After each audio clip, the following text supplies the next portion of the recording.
সন্তানকে পড়তে বসাতে হবে না, শুধু এই ৬টি অভ্যাস বদলান। আপনার সন্তানকে কি বারবার বলতে হয় পড়তে বসো? তাহলে আজকের এই ৬টি অভ্যাস বদলে দেখুন, সে নিজেই পড়তে চাইবে। পড়াশোনাকে শাস্তি বানাবেন না। দুষ্টুমি করলে বলবেন, যাও এখন ২ ঘন্টা পড়ো। এতে শিশুর মনে পড়াশোনা মানেই শাস্তি, এমন ধারণা তৈরি হয়।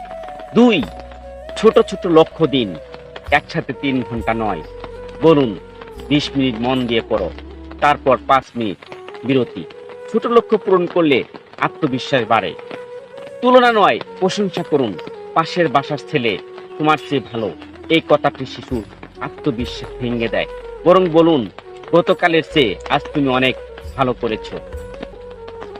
কৌতূহল তৈরি করুন, শুধু নম্বর নয়, শেখার আনন্দ বোঝান। প্রশ্ন করে উৎসাহ দিন। কৌতূহলী শিশুই সত্যিকারে ভালো শিক্ষার্থী হয়। পরিবারে পড়ার পরিবেশ তৈরি করুন। বাবা মা যদি বই পড়েন, সন্তানও বইয়ের প্রতি আগ্রহী হয়ে ওঠে। পরিবারের শিশু প্রথম বিদ্যালয়। স্বাস্থ্যকর অভ্যাস গড়ে তুলুন। পর্যাপ্ত ঘুম, পুষ্টিকর খাবার, খেলাধুলা, সীমিত মোবাইল ব্যবহার এবং পরীক্ষার সময় অযথা চাপ নয়, এসবের শিশুর শেখার ক্ষমতা বাড়ায়।